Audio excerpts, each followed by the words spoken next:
You said that I am too old to be your wife. I hope I am not too old to be your mother. Cindy said and smiled. Once upon a time in a very big city, lived a beautiful girl called Cindy. Cindy was everything any man would want in a wife. She was beautiful, tall, domesticated with a beautiful smooth curvaceous body. Any man that passed her by would always turn around to stare at her elegant figure. Indeed, Cindy was what people called a full package, and men must break their neck. Many men in that city weren't just ready to break their neck to have Cindy. They were ready to also break their bank account. At times it made Cindy angry. The way men trail after her like a housefly trailing after excrement. If that was what it took to be a beautiful girl, then it was better to be ugly. Cindy told her friend one day as they were returning from work. Her friend's palms fled to her mouth as she tried to control her laughter before people would think that she wasn't feeling all right. Cindy, you can't be serious. Many people want to be like you, and her friend said, still giggling, let them come and take it for free. I don't want to be beautiful again, Cindy said and paused. She fixed her gaze at her friend, who also stood at the spot. They didn't care about the passerby. Can you count how many people that had stopped me since we both came out from the market? This is tiring. I can't even concentrate on my work because all the customers want a thing with me, including my boss, Cindy explained while trying to count the number of men that had stopped her on their way home with her fingers. Isn't that what we girls are looking for? It is good for men to talk to you. It shows that you are valued. I like it. You won't understand. What did our people say again? That when you are here, they will be hungering you, but when you get there, you will also pray to come back here. I wish I were like you. I wish I could walk safely along the road without anyone's interference. Forget all these that you are saying, Cindy. If I wake up in the morning, take my beautiful bath, and apply normal makeup on my face, then I trek all the way from my house to the main market, without any man saying hi to me. She spun around and widened her eyes. Believe me when I say that, I will go back and clean up the makeup or change my clothes because it means that something is wrong. Cindy stared at her friend with a puzzled expression. What some people forbade in their community was what other communities celebrated. Life. 1. Man's food is another man's poison, Cindy reasoned. As a girl, men need to stop you all the time. That shows that you are still on the track, that you are still dancing according to the dance step. Her friend laughed and gave Cindy a gentle nudge. Let's go home first. You aren't the best person to talk to. Cindy squeezed her friend's shoulder. There was no way the girl would have understood Cindy and her plight. It was like comparing life abroad with the ones in Nigeria. All the snakes in the forest were snakes, but there was a python. Pythons were the owner of the forest, so if the above analysis should be used to measure Cindy and her friend, Cindy was abroad and the python, while her friend was Nigeria and other snakes. It was after this conversation that Cindy decided that it was time to have a boyfriend. Perhaps the one would lead to marriage. Her friend told her that it was the best thing to do. Any man that will have you would be the happiest man on earth. Her friend said. Why do you say that? Cindy questioned, looking at her friend. No one outside would believe that a beautiful girl like you is still a virgin. Cindy, like I said, any man that win your heart has won a gold. Now Cindy was blushing. Her palms covered her face. Does being a virgin make one good? No, it makes one bad, her friend said with a mockery laughter. The truth is that I don't want to rush into a relationship. I want a man I can build something with. I don't want heartbreak at all. No one wants a heartbreak, my friend. You need a man before people tag you another name. You know it won't be hard for them to do so. Her friend laughed. I have already heard something like that inside the market. I heard people saying that I came from water. What? Who said that? Her friend screamed and covered her mouth with her palms. I didn't even look at them. I acted like I didn't hear them. They said that the only reason a beautiful girl like me have been rejecting all the men in the market was because I have a spiritual husband. Gnaw them dash you spiritual husband. Her friend interrupted with a laughing tone. If you ask me, not who I go ask. I didn't look at them. All those men in the market won't even see me. My job there is to work as a sales girl and not to be their girlfriend. Her friend clapped her hands and moved closer to her. Then with a voice barely above a whisper she said, "The worst place anyone can have a boyfriend is inside that our market. All those men don't know how to keep a secret. They gossip so much. Are you telling me, who know before?" Cindy laughed out loud. "Now that you are ready to have one, wash your eyes with water. Do not enter the river and come out with crayfish. Make sure you caught the biggest shark in the river. You are beautiful enough to even own all the fishes in the river. And above all, harden your heart so that when heartbreak come, it wouldn't break you down. You know well, I have been telling you that. You need a good therapist." Cindy threw one footwear at her friend and ran away. "I won't even pursue you before you damage your beautiful skin," her friend screamed. Everyone in the yard knew that both friends played like primary school children, but they all loved them because of their good hearts. Although Cindy was more beautiful, they shared many things in common, which was their love for others, the way they helped and cared for those around them. Few weeks later, Cindy was on her way to the office when a black Camry car rolled by the side. "Hello, fine girl. Can I give you a lift?" The tall black handsome man driving the car said. "No, sir. The place I am going is not far," Cindy said and chuckled. "Are you saying that my fuel can't take you to the place?" The man laughed gently, displaying his even white teeth and dimples. Cindy stared at him. He was exactly the type of man she would love to have. Someone with dimples. Everything inside Cindy seemed to come to a stop that moment. She had always loved men with dimples even as a child. They were her spec. Her heartbeat began pounding. It had never happened to her. But now she felt like her brain had turned into pap. Perhaps something liquid. She wasn't able to think straight. All that was running through her mind was the picture of the man. His well-plastered beard. His dimples. His white teeth. Everything about him seemed attractive. And as she was buried in her thoughts, the man's voice brought her back again. "Don't you know that it is not good for a beautiful girl like you to trek under this hot weather? Come in, let me drop you off." Without hesitation, Cindy hooped in. She wished she didn't mess things up. How could she be so attracted to this stranger as if she had never seen a man in her life? "Oh, no.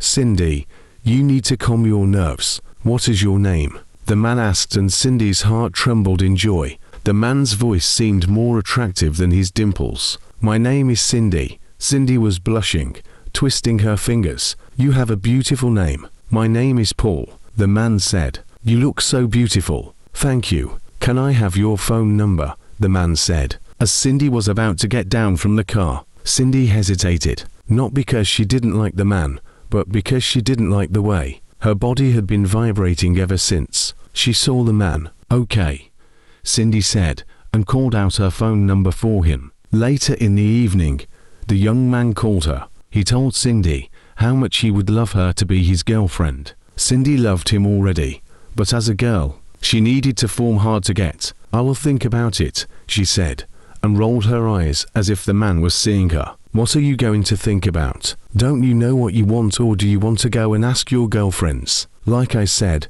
I will get back to you. You don't expect me to jump into a relationship with you like that, or do you?" "All right, take your time, but always remember that I love you. I don't just want to be your boyfriend. I want to make you the mother of my unborn children." Cindy was blushing. She had to do what she did for the man to value her. It was said that if you said yes to a man the day he asked you for friendship, that the man would neither value nor respect you. He would see you as a cheap girl. So it was better to stress them a little bit. "I heard you. I will think about it," Cindy muttered. Days later, Cindy found herself entangled in love with Paul, and that was how Cindy and Paul's love story began. Cindy loved Paul with every fiber of her being, with the hope that Paul also loved her the same way. The same thing that happened to her on that very first day she saw Paul continued to happen, as if Paul was part of her life that had been missing. Cindy felt incomplete without Paul. She could go against the world just to be with Paul. He was the only thing that mattered to her, the only one in existence. Paul's fingers could make Cindy freeze like frozen chicken. His words were the ultimate and the final. She didn't like the kind of chemistry between them. She had never felt such for any man, and that was why she was able to retain her virginity for so long. All she wanted was Paul. The name she wanted to hear was Paul, and when Paul asked her to lay on the bed that night, without minding the rules she had set for herself, Cindy quietly laid on that bed, staring at the ceiling. As fast as it had begun, everything came to an end. But she didn't regret it. She was happy that she did it first with Paul. She felt butterflies flying in her stomach. Shyly, she closed her eyes with the blanket. She was at the same time happy and embarrassed. That wasn't what she wanted. She had wanted it to be at her wedding night. But everything was for Paul. She felt Paul in everything she did. In the cup of water clung to her palms, in the plate of fried rice in her face, and even in the air she breathed. Paul made her world beautiful. It made her happier each time Paul praised her for keeping herself so long despite her beauty. Tell me why I won't marry an angel like you. Your type is rare to find, Paul would always say, making Cindy blush. Few days after Cindy ate the forbidden fruit, Paul introduced her to his family. Meet my future wife, he said to his family, and they all laughed. Our wife is so beautiful, his younger sister said with great enthusiasm. All his family members were amazed by her beautiful and curvaceous figure. They all loved her on the first day. Although Cindy wasn't the type of a girl to be rejected anyway, that same day, she joined Paul's siblings in the kitchen. They all cooked food that day, and ever since then, the family became like a second home for Cindy. Everyone in the street knew about Cindy and Paul. One Sunday evening, Cindy and Paul were inside the room when Paul received a message that his mother was critically ill. Paul pulled out clothes from his closet, put it on, and turned to Cindy. Mum is sick and I need to get to the hospital now, he said. Let's go together, Cindy said. Paul's mother laid on the hospital bed helplessly. She didn't even know when Paul and Cindy entered. Paul rushed inside to see the doctor. The doctor told Paul that it was going to be all right. His mother had fallen down while coming out from the bathroom. The part of her body that landed on the floor was paralyzed. Paul was shocked. He asked the doctor if anything could be done to bring his mother back to herself. Money wasn't a problem. Their family was capable of paying any bill. The doctor promised to do his best. Paul's mother stretched out to her full flame. Cindy took one of her hands, massaging it. She was doing it when Paul came inside the room looking dejected. Baby, why are you looking like this? What did the doctor say? Cindy queried, holding Paul on his wrist. Paul shook his head. Nothing much. He said that part of her body had been paralyzed. What? How? Cindy asked. You know how all these things happen. The part that hit the floor got paralyzed. Cindy went weakly and sank into the red plastic chair. Babe, you don't have to be like that. The doctor said that she would be fine. Paul draped his hand on her shoulder. The issue right now is who will stay with Mum. Angel and Jacinta are about to write their exams. I can't leave my shop also, Paul sighed. Perhaps I should stay with her. What do you think? Babe, are you serious? What about your work? Forget about my work for now. I will inform my boss that my mum is sick and I am the one taking care of her. Cindy narrated. Paul hugged her so tight. Babe, you don't know what you have done for me today. Thanks so much, Paul said. Slowly he allowed his lips to meet with Cindy's own, and they began. They were startled when a nurse coughed to summon their attention. The nurse cast a deadly look at them with the expression, someone is sick and you both are here doing rubbish. In the evening, Paul's father came to the hospital with some of his friends. He was shocked when he saw Cindy feeding his wife. The man had traveled to Abuja for a special meeting, but the moment he heard about his wife's condition, he took the available flight and came back to the east. Cindy, are you the one staying with her?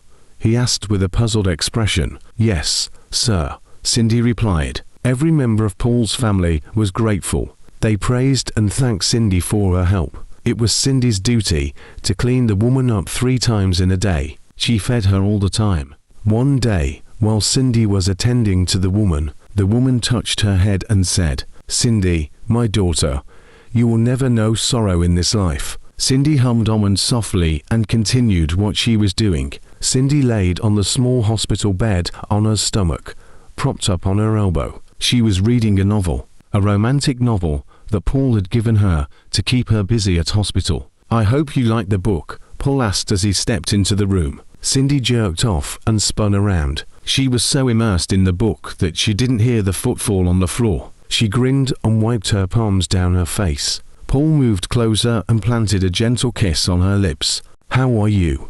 Paul asked, squeezing her shoulder. "Fine, fine, and you? I can see you like that book. What else should I do when Mum is sleeping?" Cindy retorted defensively. She knew why Paul had asked that question. Paul smiled and went over to his mother, who was in a deep sleep. He looked at her closely and moved backward. Then he went forward again, stared at her. With a careful look, he noticed something. His mother laid still on the bed, without any movement. He placed his palms on her chest. His mother's body was kind of cold. Instantly a cold chill ran through his body, and fear took hold of him. He staggered back and screamed, "No, this can't happen. Mum, you are not going anywhere." Cindy dashed out from the restroom, surprised at his words. It hadn't been up to 1 hour since he fed the woman. How could he even have said that? Cindy went over and started checking the woman vigorously. Mum, talk to me. Please talks to me." The nurses and doctors entered the room immediately. They dragged Cindy away from the woman. Paul hovered around the doctor, looking at what he was doing. After a few minutes, the doctor shook his head and said, "We lost her. We tried our best." Paul spun around with force and held the doctor on his collar neck. "But you told me that you were going to save her." The doctor nodded his head. Gently, he loosened Paul's grip from his neck and went out. Paul repeatedly hit his forehead against the young wall. He wasn't screaming, but he was wailing profusely. Cindy was outside on the hallway flogging herself against the floor. The nurses tried to console her. They had all seen her hard work, the way she had attended to the woman. At first they thought the woman was her mother. They were all surprised when they learnt that she was her mother-in-law. Not even her mother-in-law yet. They were all amazed and speechless. The oldest nurse praised Cindy for being homely. It wasn't easy to see a well-mannered and behaved girl, especially one that would treat her mother-in-law with such love and caring. Many girls prepared for war with their mother-in-law before marriage, so it rarely happened to see mother-in-law and daughter-in-law who showed and treated each other with genuine love. Cindy shouldered most of the work during the burial. She was the one giving directions on how things should be. They handed everything over to her. All the food and drinks were in her possession. Cindy invited some of her friends to the burial, and they all helped her. People gossiped that she should have waited for Paul to pay her bride price before she began to parade herself like a family member. What dumbfounded many was that Cindy sewed the burial clothes with the family. How could she? Some people questioned. Didn't she have parents or friends to advise her? Who were her parents? Where did she come from? Where was her pride as a woman? So she didn't know that men were chameleons, that when they see blue they turn to blue, and when they see red they turn to red. Today you will be their sweet potatoes, and tomorrow you will become their bitter leaves. Different people with different questions and opinions flying up and down. But Cindy didn't mind them. She heard some of them, and pretended like she never did. Some said it loudly for her to hear it, but there was nothing to be afraid of. Cindy told herself. She was already a member of the family. There mustn't be a bride price for one to become a member of the family. After all, Paul's mother had advised Paul never to leave her, so why would she be afraid? The marriage had already happened. What remained was only for the formality's sake. With great resilience and enthusiasm, Cindy carried out everything as a good daughter-in-law. She was without listening to the gossip. Paul and his family thanked her profusely for her great help and the way she organized everything. Without you, Cindy, I don't know how this burial would have been. You made everything seem so easy for all of us. I was amazed at the way you did all that. Paul's father praised Cindy. Smile crept into Cindy's face and spread in every part of her body. One thing was to do something for people and another was for those you helped to recognize your help. She loved it. She loved the fact that they didn't take her help for granted. It was bigger than any payment. Sir, But I didn't do much. What I did was a normal thing that anyone could have done. Cindy replied. What did you say? Paul's immediate younger sister asked, cupping her ear in her palm. You said that anyone could have done it. Cindy, no. I, personally, couldn't have done that. Like, you are a lioness. Take your flowers, please. The girl hugged Cindy so tight. Cindy, I thank God that my brother found you. You are the best. The youngest girl in the family muttered, moving to give Cindy another hug. Let me also use this opportunity to thank you for everything you did for my wife. The way you took care of her. It is true that she is not here, but you really tried your best. We all appreciate your kindness. Paul's father narrated, and others hummed thanks. After that there was an awkward silence that settled among them for a few minutes, as if they were mourning the dead woman in their hearts. Paul's father broke the silence. You see, we all love you, and we can't wait to visit your family members. Cindy felt like she was already in heaven, dining and whining with all the angels. The first thing that came across her mind was to take the tail of a deer and dance across the whole room, praising God. Soon those that laughed at her would come to celebrate her. She winked at Paul. Paul didn't say anything. He was only grinning from ear to ear. The days after the burial weren't a pleasant one for Paul's father. That was when the man felt the vacuum his wife had left. It took the better part of him, and he started visiting the hospital regularly. This new development made his 3 children terrified. They didn't want to be orphans. Paul was the only one around, though not in the same house. As a young bachelor, he had his own apartment. His 2 younger sisters were in school. Paul and Cindy had started living in the same house like husband and wife, even though they weren't. One night, Cindy woke Paul up in the middle of the night to have a discussion with him. I think we should move in with your father for a while. This whole thing is getting out of hand, and he needs someone besides him, Cindy suggested. But the 2 maids are there with him, Paul remarked. I know, but I still think that he needs a family member by his side at this stage. It is not easy losing a wife, you know. Just think about it. Cindy, you know how hard it is to go to work every day from my family house because of traffic. It is not like I didn't understand what you said, but I don't think I can do it, Paul explained. Then something clicked his mind, and he turned to Cindy. Now he didn't call her Cindy again. He called her Babe. Babe, I think I have a solution. Okay, what's the solution? Cindy's eyes widened as she fixed her gaze at Paul. Paul coughed gently. Please can you move into the house and stay with him for a little while? Me, how? Cindy questioned surprisingly. Please, babe, your place of work is somehow closer to my house, and my dad loves all your food. Who knows if your food would help him better than medications? Paul nodded his head, urging Cindy to say yes, and after some thoughts, Cindy said yes. She would move into the family house. Cindy's life in the family house was the life of a big woman. Her only job was to cook local food for Paul's father. The 2 maids did every other work in that house. They cleaned, swept and mopped the whole house. It was also their duty to cook food. But Cindy chose to cook the one Paul's father ate. As the days passed by,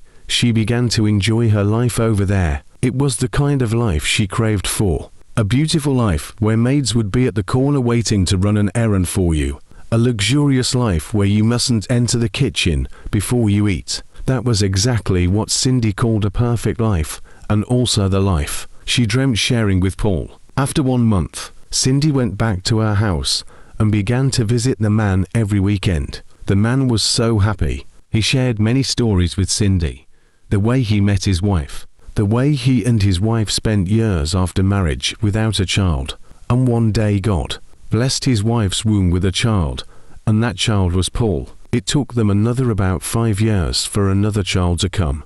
And when that one was barely 1 month, his wife took in again. It wasn't easy for them at that moment, but it was what they were looking for. So they embraced all the suffering with happiness. Cindy, on the other hand, enjoyed every bit of her stay around the man. He's so kind, she told her friend. One day, Paul was driving on the road when someone flagged him down. He put his car to a stop. As he wound down the glass, a thunderous scream erupted from his mouth. Happiness, is this you? Happiness was staring at him with a disdainful look. Yes, this is me. You thought I would have been dead by now, right? Happiness said. Dead? How? Why are you talking like this? I am the one who is supposed to be angry with you. How?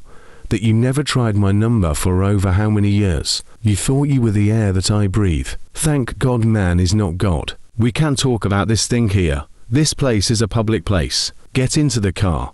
Let's go somewhere safe and talk things over. Which car? I can't enter your car, please. Happiness rolled her eyes. Please enter the car.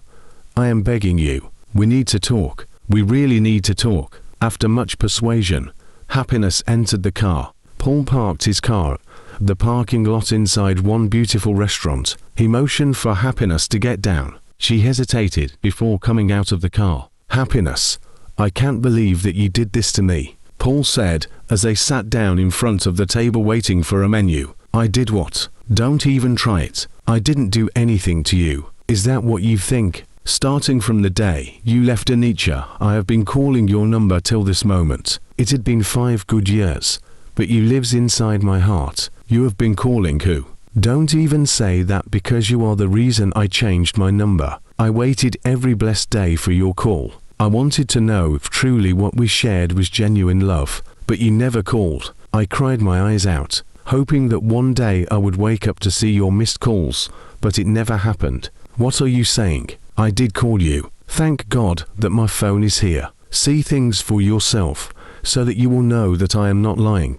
Paul unlocked his phone and gave it to Happiness. Slowly, Happiness scrolled through the phone. Are you saying that you have been calling my number every blessed day since that day? Happiness questioned. Seeing her number in that phone shocked her. I don't need to say it again. My phone had done that. At some point I told myself that you might have been dead. God forbid.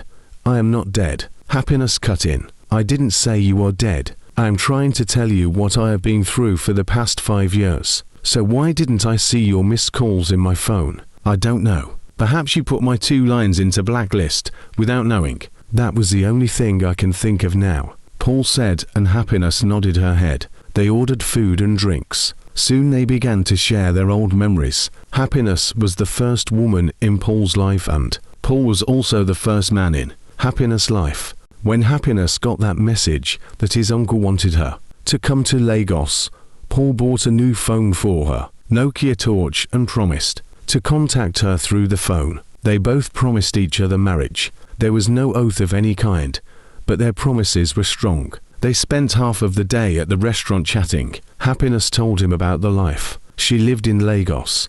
How she wasn't able to find his kind of man in Lagos. That's because my parts are not in the market, Paul teased her. Paul told Happiness everything, including about Cindy, but he didn't tell her that Cindy was the woman he wanted to marry. Paul laid out on the couch, staring at the ceiling. Cindy was already in his house when he got back that night. He didn't know what to do or who to choose. Cindy did a lot of things for him and his family, but he loved Happiness more. Happiness would have done more if she was around. He scratched his head and waved it this side and that side. Everything seemed confusing. The fire of love between him and Happiness had already been ignited. It was that simple. What he felt for Happiness, he would never feel for Cindy. Happiness was so special, and she had a special place in his heart. As he was busy fighting and struggling with his mind, Cindy came out from the room, wearing one of his big palos. The reason Cindy had worn the clothes was to make him laugh like the way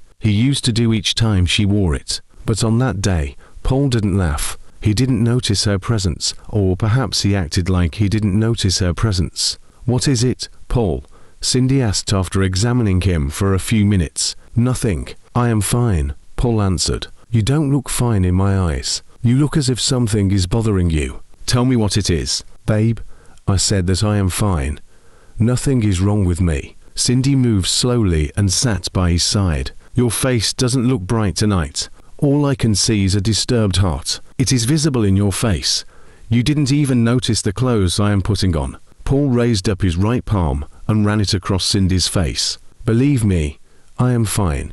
Just that what a man has over his head is much. It is not easy being a man. Again, sometimes the thought about my mother's death would overwhelm me. I can't still believe that my mum is dead, Paul lamented and shook his head. Cindy threw her hand across his shoulder. I know, but you need to take it easy. Sometimes I feel that she's still alive, she said, and then pressed her lips against his own, her hands moving to the downside. Few weeks later, Cindy noticed that there was a little pothole in their relationship. Paul had stopped calling her like he used to do. In fact, everything had changed entirely. Paul no longer allowed her to visit all the time, and whenever she wanted to spend the weekend with him, he would always give a reason why she shouldn't come. If not that he was traveling, it would be that he was going to a burial or anything else. Their calls no longer lasted like before, and at times, Paul would spend more than 2 hours answering another person's call each time she called his number, and after seeing the missed calls, he wouldn't call Cindy back. Cindy also noticed that Paul never talked about their marriage again. The marriage was supposed to happen in September, and they had already entered the month of June, yet they hadn't done anything about it. Cindy couldn't imagine that something was wrong. All she thought was maybe Paul was passing through a difficult time that he didn't want to share with her. Cindy stayed back in her house, waiting for Paul, without knowing that the goat had eaten the palm fronds off her head. She had left Paul's apartment so that Paul would hasten their traditional marriage. But now it seemed like that was the biggest mistake of her life. One cool evening, Cindy decided to go and verify whatever the problem was, to know if Paul was lying to her, and also to know why he had never talked about their marriage and why he restricted her from visiting his house. Cindy knocked at the door and a woman's voice answered from inside. That must be one of his younger sisters, Cindy thought.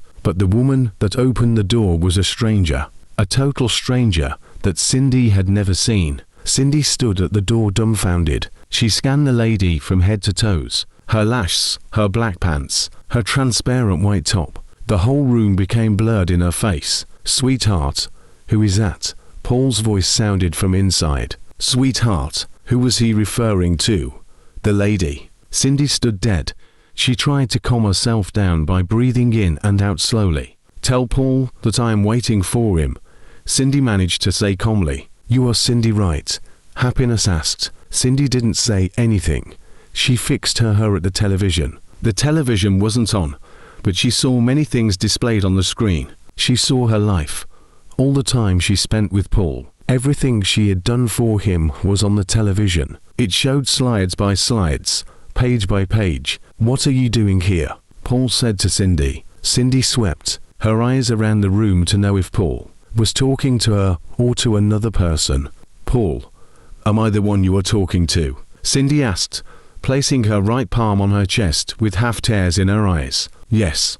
Who else am I talking to? I thought I told you that I traveled. Why are you here? His words made Cindy more confused than she was. You thought you told her that you traveled, which meant that you never traveled, or what? Paul, I don't get it. You said that you traveled and I came to check if you were back. What is my crime? Cindy said, still trying to control her temper. You want to check if I am back.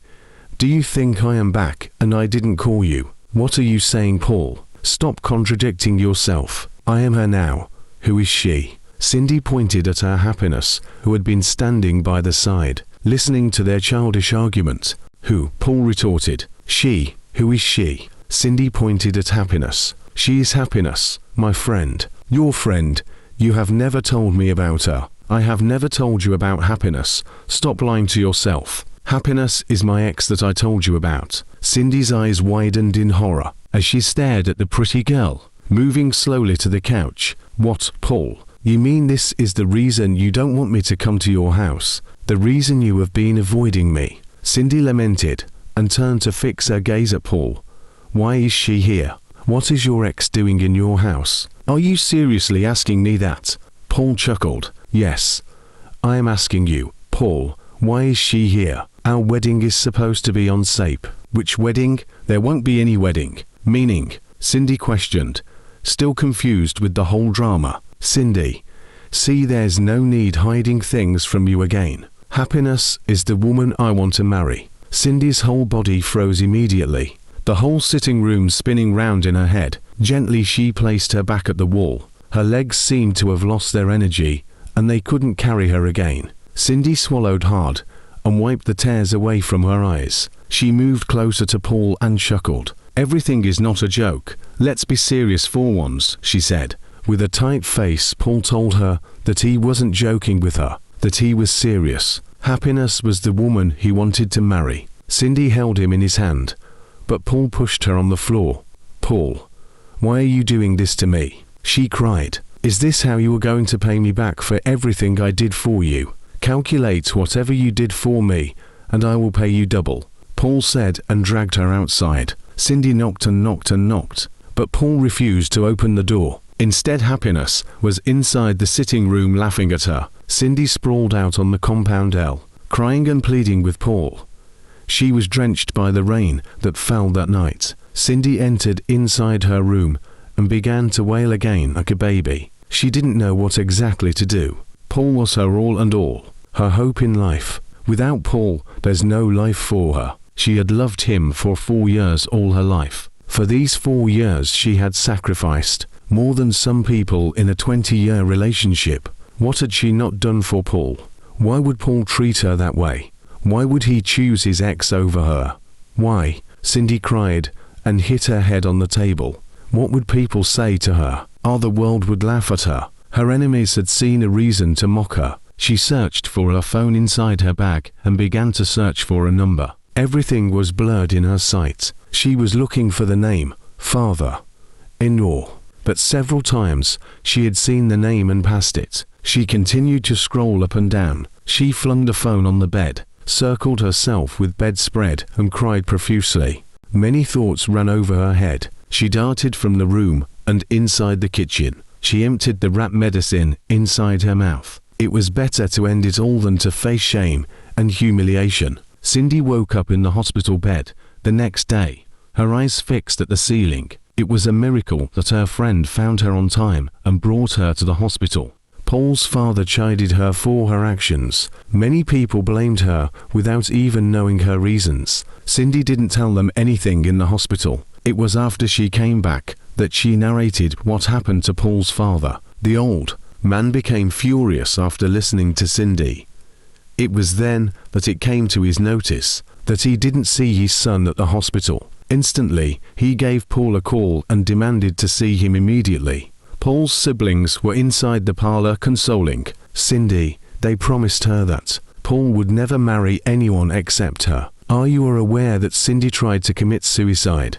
Paul's father asked Paul. "Yes, Dad, I know," Paul answered. "And you didn't care to come to the hospital to see her?" "Dad, I was so busy at the office," Paul grumbled. "So busy that you couldn't spare a minute of your time to go and see her." "Dad, I said that I was busy. What else do you want me to say? I can see that you are now a man.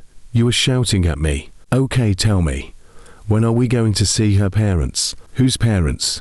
Paul asked with a squeezed face. "Cindy's parents, of course. We are already in June, and your wedding is coming up in September." "Dad, there won't be any wedding." Meaning, "Dad, I have seen the woman I want to marry." "Dad, did you hear him? Did you hear what he just said?" Cindy cried out. "Cindy, it is okay.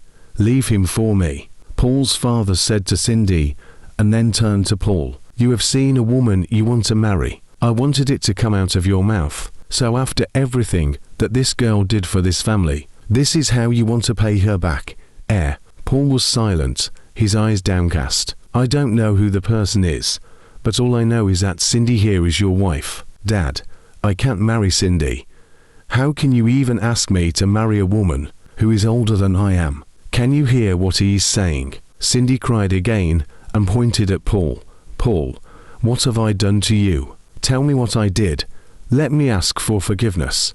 Please don't do this to me. Can you listen to yourself? She's older than you are. Who is talking about age here? I don't know what you might have told the other lady, but Cindy is the woman you are going to get married to. Why not marry her yourself?" "Dad," Paul barked. His outburst surprised everyone in the sitting room. They all stared at him with their mouths agape. "What did you just say?"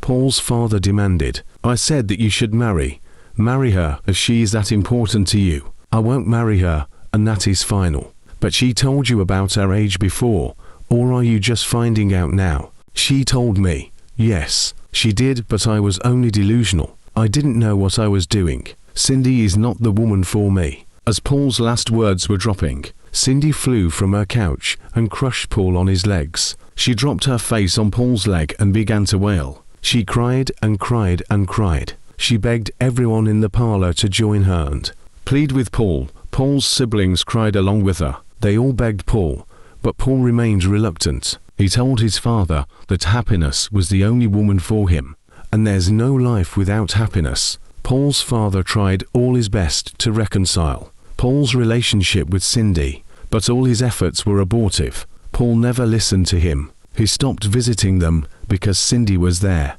He stopped picking their calls. Paul's father concluded that happiness used something to charm his son. He said that Paul wasn't acting in his right sense, due to what Cindy did at the initial stage of the whole thing.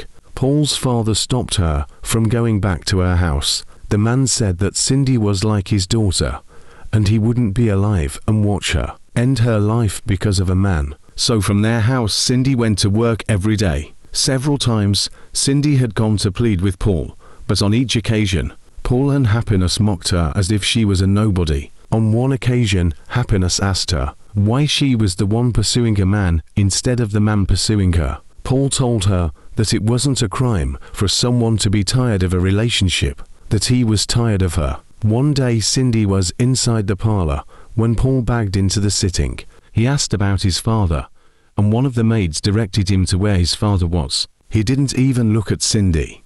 He didn't even act as if someone was there. Within a short period that he entered, he came out again and left. He didn't say a word to Cindy. Cindy watched the man she had planned a life with, the same person who had promised her heaven and earth. She shook her head and tears fell down freely. Paul's father came out dejectedly and placed an invitation card on the center table. "He's getting married to the girl," the old man said, and sank on the couch. "Paul can't do this to me." "Why me?" Cindy cried. Paul's father clutched her shoulder and began to console her. He told her many people that had suffered exactly like her. He gave her many examples. Suicide would never and can never be an option. As his words were sipping through Cindy's ear to her soul, Cindy placed her head on his lap and slept off. The next morning, Cindy found herself in the same bed with Paul's father. Not just in the bed, but all her clothes were on the floor. Cindy's palms went over to her mouth and her eyes widened. What was this? The man stood up and greeted Cindy. "What is the meaning of this, Dad?" She still referred to him as Dad. "I hope nothing happened between us." "Cindy, I love you." "You love who?" Cindy screamed and jumped out of the bed. She wrapped her body with the green and white striped bedspread. Cindy couldn't control her tears. She pressed her back against the wall, and the more she looked at Paul's father, the more cascading tears rushed down her eyes. "Why? Why did you do this?" she muttered in the midst of tears. "Because I love you. I love you, Cindy," Paul's father replied. "You were just like a father to me. I was supposed to get married to your son, and here." Cindy shook her head and buried her face inside her palms. How could she even tell people about this? That she made love with the man who was supposed to be her father-in-law. That an old man who was the same as her father was confessing love to her. As she was thinking, she felt a gentle palm on her shoulder. It was Paul's father standing at her back. Cindy didn't know if she should scream at him, push him back, or maybe run away from the house. She stood there transfixed like a tree. "Cindy," the man began, "I don't know how it all happened last night. We were both drunk. But one thing I know now is that I love you. My son was foolish to reject a woman like you. You have always been part of this family, and I want things to remain that way." Cindy turned and stared at the man, who was old enough to be her father, confessing love for her. Her gaze fixed at the man. With her eyes she scanned the man bit by bit, from his head to his bare chest to his legs. "No." She shook her head and tears streamed down freely. Slowly she picked her clothes from the floor, put it on, and slammed the door behind her. She didn't listen to whatever the man was blabbing. It was hard for her to even tell people that she made love with the man who was supposed to be her father-in-law, let alone telling them that she was entangled in a love with him. Inside her room, she lay on her bed staring at the roof, her mind whirling like a whirlwind. She had too much to drink that night. Why? She scratched her head and punched her bed with her fist. Inasmuch she blamed the man, she also blamed herself. What would Paul and his sisters say? That she had been flirting with their father. What would people say when they hear it? Gosh. Continuously. She shook her head. She regretted ever agreeing to stay back in the house. She had agreed only to be around people, because Paul's father was afraid that she might try again what she did before. And now, how did she even get her clothes off? Perhaps the old man did it for her. Cindy felt totally embarrassed. The thought of it alone made her cringed. The man continued to call her every day. He sent beautiful text messages to her. He was begging her to be his wife this time, professing his unending love to Cindy. Cindy didn't reply to any of his texts. She felt like replying to them was also a crime against herself. She would always delete it after reading them. But she was intrigued by the kind of messages the man wrote to her. It showed that Paul took over his father. The man was absolutely lovely. Cindy would have considered him, despite his age, if not because of what Paul and his siblings would say. After all, she had seen small girls get married to old men. But getting married to him was like betraying the love the family had for her. She told her friend about it, and her friend asked her to accept the man's proposal. It would be another way to punish Paul. What are you even saying? Cindy asked. She was surprised at what her friend said. I mean it. Accept the man. You are not the first girl to marry someone like him. Paul deserves to be dealt with, her friend explained. But this is marriage that we are talking about. I think revenge should be put aside for now. Cindy remarked. Yes, I know, but the man loves you. He's very rich, richer than his stupid son. Why not give him a chance? You are older than that Nollywood actress. What's her name again? I have forgotten her name, but I know you are older than her, and her husband is older than Paul's father. You mean that fair, beautiful girl that got married to one old man? Cindy asked. Yes. Can't you see the way that girl is enjoying life? She is living happily more than some people that got married to young people. I swear she is living happily with her husband more than I am my husband. Is it because I don't want to tell you what I have been going through in this marriage? For these 2 years I have suffered severely at the hands of my husband. Wasn't he my boyfriend before? He's also a young man. She took Cindy's palms into her own. Marriage is not about age. It is about your peace of mind. If you think that the man will give you peace of mind, why not go ahead and accept his proposal? What would his children say? Cindy said weakly. Forget about his children. Their mother is dead, and thank God you were the one who took care of her in the hospital. You aren't taking their mother's place. Marriage is till death do us part. So my friend, if I am to be you, I will accept the man's proposal. I think old men are even better. Her friend clicked her tongue and chuckled. Cindy felt something for the man, but she was still a human being. She continued to think about what his children would say, although not Paul but his 2 sisters. One evening Cindy received a call from Paul's sister. Cindy, why are you doing this? The girl asked. Cindy was surprised. She hadn't done anything to any of them. They were the ones after her peaceful life. The only thing she could point her hand at was the fact that she left their house that early morning without telling them. What? I didn't do anything, Cindy replied defensively. Why is it hard to accept out Dad's proposal? What? Cindy screamed, her eyes widened apart. So they knew about all these. You heard me right. My dad loves you. Cindy, we love you, and we don't want to lose you. We want you in our family. Cindy stared at her phone dumbfounded. She swallowed hard and said, I will talk to you later. Let me think about it. But she knew there's nothing to think about. All her fear had been cleared. Paul came back from his office and met a white sheet of paper laying on his center table. At first, when he picked a glimpse of it, he made nothing out of it. It was after he had changed his clothes and wanted to settle, to watch movies, that one mind asked him to open. The moment Paul saw the write-up on the paper, her heart stopped beating. This is what he saw on the paper. Paul, before you see this letter, I would have reached Lagos.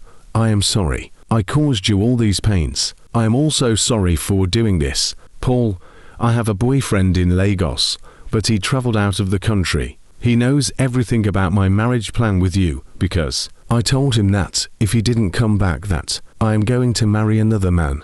To the glory of God, he's back. He came back to show me how much he loves and appreciates me. Please go back to Cindy. Cindy loves you so much. I am sorry for everything." Paul screamed out like a ball after reading the write-up. He rushed inside the room.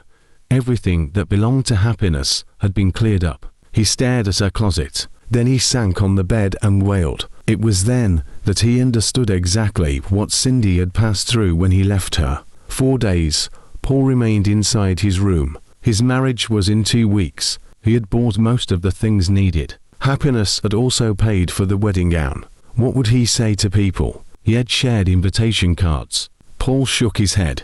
How could Happiness punish him so severely? Why did she come back if she knew she had another boyfriend? She had made him lose a beautiful soul like Cindy. No, he hadn't. He would go back and beg Cindy. Although he hadn't talked to his family for long, it seemed like the best thing was to inform them about the latest updates, to tell them that Happiness had left him, and also ask them to plead with Cindy on his behalf. Cindy might reject him, but not his sisters or his father. He was so sure about it. He can't afford to lose everything he had done for the wedding. He had already committed a huge amount of money into it. As he picked up his phone to call his father's call entered. "Dad, good evening. I was about to call you now," Paul said to his father. "Well, I am glad you picked up your call today. I think it has been 2 months, and 2 weeks since you left the house, and you never cared to talk to anyone. Dad, CIW. Paul, I am the one that called you. Allow me to talk." "Yes, sir. I have seen the woman I want to marry, and I would love it if you come and meet her before I proceed with other things. This is good news, Dad. Congratulations." "Thanks, son. I will be going to see her family next weekend because she is already pregnant. Can you come to the house on Sunday?" "Yes, Dad. I am happy for you, Dad. I have something to beg you, but I think I should leave it till Sunday." "I will come to the house on Sunday," Paul said. If Paul's father was surprised at his son's reactions, he didn't show it. The Sunday was just like every other Sunday in Nigeria. It was Rice Sunday. Many people fried their stew and chickens. Children that couldn't afford it yawned and yawned, inhaling the aroma from a nearby house. That was how to do it. If you couldn't eat it, then you perceive it. As simple as ABC. Paul sat on the couch inside the parlor with a glass of wine. All he was thinking was how he would beg his father and his siblings. How would he tell them that Happiness had left him for another man, that his own karma came too early? He knew that they would laugh at him, but it didn't matter. What mattered to him was how he would get Cindy back. "Paul, what's wrong?" Paul's father asked, curiously. "Dad, nothing. I am only thinking about my life." "What's it exactly? Did anything happen?" "No, Dad. I will tell you everything before I leave. Let's wait for your wife to come first." Paul's father let out a derisive laughter. "Okay." Paul's face was downcast, focused on his phone, when Cindy entered and stood on the doorway. At first, when he saw her, his first impulse was to jump out and scream her name, or to kneel on the floor and ask for her forgiveness. But Paul was met with great surprise when his father kept his glass of wine on the table and moved over to Cindy. "Paul, meet my wife, the woman I told you about," Paul's father said with his hands around Cindy's waist. What are you saying, Dad?" Paul questioned. He was confused about everything. "Yes, Paul, I am getting married to your dad." "Never. It cannot happen. Never," Paul shouted repeatedly. "Why? Didn't you ask me to marry her?" Paul's father questioned with a smile on his face. "Dad, of all the women in the world, you didn't see any other woman to marry but Cindy, my girlfriend." "What do you mean, Paul? I am not your girlfriend. Have you forgotten that I am older than you are? Don't you think it would be good if I became your stepmother?" Cindy said. "Cindy, how can you marry my father, a man old enough to your father, because I want to marry him?" "Paul, are you going to be poor and evil at the same time? You said that you didn't want to marry her and..." "Dad, I want to marry her. I want to marry Cindy." Paul cut in sharply with tears in his eyes. He couldn't subdue the tears. Cindy was surprised, including Paul's father. Cindy is my wife, and she's carrying my baby. You can't marry her again. Paul shook his head and fell on the floor. I have lost everything. Happiness is gone, Paul said slowly with tears streaming down his face. Gone? To where? Cindy questioned. To her boyfriend. Cindy laughed out loudly. Calm as a bitch, she said, and sank on the couch. Paul cried and wept, but there's no solution to his sickness. Everything was a punishment for what she did to Cindy. Cindy enjoyed her life with Paul's father as his wife. Paul's father took care of her like a daughter and a wife. 9 months later, Cindy gave birth to twin boys. Paul's father was so happy. At last he had 3 sons instead of 1. He gifted Cindy a very beautiful car as her wedding gift. Paul didn't care about them all. He alienated himself from anything that would take him to his family house. He hated to see Cindy with his 2 eyes. It was an invisible sound that echoed through Paul's life till his death. He really suffered after his wedding was cancelled. All the money he put in the wedding was gone. People laughed at him. Some said that he fixed a wedding without having a bride. Others said that his father broke his hand and took away his bride. Many people used him as an example of a foolish man. Cindy and Paul's father lived a very beautiful and enjoyable life despite the age differences. Hello champions, I hope you enjoyed the stories. Please leave a comment below and subscribe to my channel.